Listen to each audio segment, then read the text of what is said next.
Hello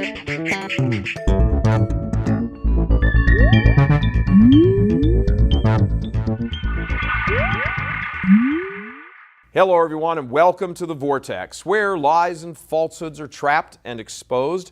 I'm Michael Voris. It's no secret that the Catholic priesthood in modern times became a haunt for homosexuals as far back as the 1940s. We know this from various sources, including the homosexual priest sex abuse scandal, which broke wide open into the public in 2002 with reports published in the Boston Globe.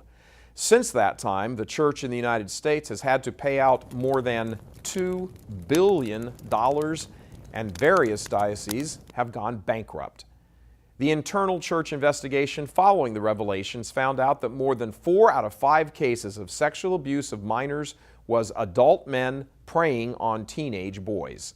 A historical hallmark, by the way, of the formerly underground homosexual movement. These revelations, coupled with an ever more growing acceptance of sodomy among the public, have started to cause even more revelations about homosexuality inside the church, in particular the priesthood. The Daily Beast, an online site which is no particular friend of the Catholic Church, has published an article by a 35-year-old former Jesuit seminarian. The article is a tell-all about his time in formation with the Jesuits, the order he calls the, quote, most progressive and gay-friendly religious order in the church, close quote. Of course, the Jesuits are the largest order in the church, so it stands to reason that there would be more homosexuals because there's a bigger pool of men. But the number of active homosexual men compared to other orders and communities isn't the issue. The presence and acceptance of homosexuality is the issue. Here are some quotes from his article. Quote, in St. Louis, I learned firsthand about the secret, scandalous world of gay Jesuits. I'd hear of gay Jesuits fondling each other in vans on the way to retreats. Of a sexually active relationship he had with fellow Jesuit seminarian, he writes, quote, before long we were skipping meals and paper writing and finding our usual spot on the campus of St. Louis University to embrace and kiss. And then getting to the heart of the matter, he writes, quote, I could go on and on about gay Jesuits playing the piano in the West Village's duplex, or about the nights I spent at New York City's Splash Bar or Eagle Club. I could talk about how older gay Jesuits swam nude during summers at villa homes, about Jesuits who groped each other in their hot tubs, or Jesuits who were gay in the order but who are now safely married. I could talk about gay Jesuits that had online avatars and memberships to gay online dating sites. I could talk about failed Jesuit hookups, my own and others. There were the gay Jesuits who were so closeted that they hid behind their conservatism, leaving the Jesuits for formation programs in dioceses across the United States, or whose personal collection of pornography was mistakenly played during high school lectures. I myself was groomed for sex by several older Jesuits. One gay Jesuit offered to marry me as I departed the Society of Jesus. Now, lest anyone think this is some anonymous writer making stuff up to slam the church, think again. The point of his article isn't to say there are many, many active homosexuals in the Jesuits, but that many of them are closeted because they don't want to risk giving up the good life. In one revealing passage, he says this, quote, I believe these gay Jesuits won't come out because they live comfortable lives with access to so many things like the latest technology or villas abroad or tenured positions at universities, not to mention the unlimited gas cards that make domestic travel really easy, close quote.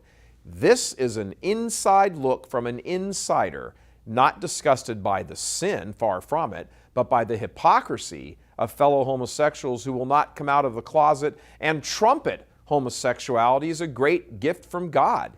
He says they're just sponging off the society, having their sexually active affairs and living the high life. Now, as Church Militant has pointed out many times, the Church of Nice never wants to talk about this horrid state of affairs.